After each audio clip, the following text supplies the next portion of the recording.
tayo na, pangatlong laban ko na. Kung labanan lang naman ang catchy na jingle nitong nagdaang eleksyon ng usapan, hindi pa huhuli ang nakaka-LSS o last song syndrome na pagmamakaawa ng kandidato sa pagkakonsehal ng bayan ng San Ildefonso sa Bulacan. Sige na please naman, Sabado tamalkahan. Ang pagmamakaawa, hinaing na ito ng kandidatong konsehal na si Nongnong Bautista, sumakses! Dahil hindi lang siya nanalo kundi nanguna pa sa bilangan ng boto. Nagmamakaawa na po ako dahil gusto ko po talagang maglingkod sa bayan ng San Ildefonso. Napakalaking tulong po sa akin ng jingle na yun. Opo, binoto ko po siya. Dahil po naawa po kami sa jingle niya. Kauna-unang ko si Nathan yun eh. Naaliw ako sa jingle niya. Natalo man sa nakaraang huling dalawang halalan, hindi nawala ng pag-asa si Bautista para muling sumubok. Kahit po ako yung natalo ng 2 beses, hindi po ako lumabay sa pagtulong.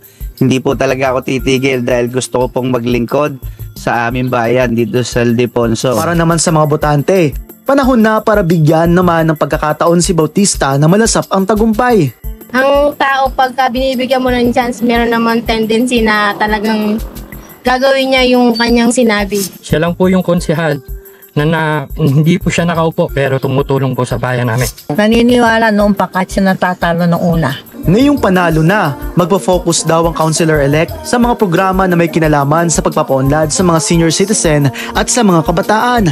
At bilang pasasalamat, may bagong version na ng kanyang jingle si Bautista. Salamat sa inyong lahat. Salamat sa inyong lahat.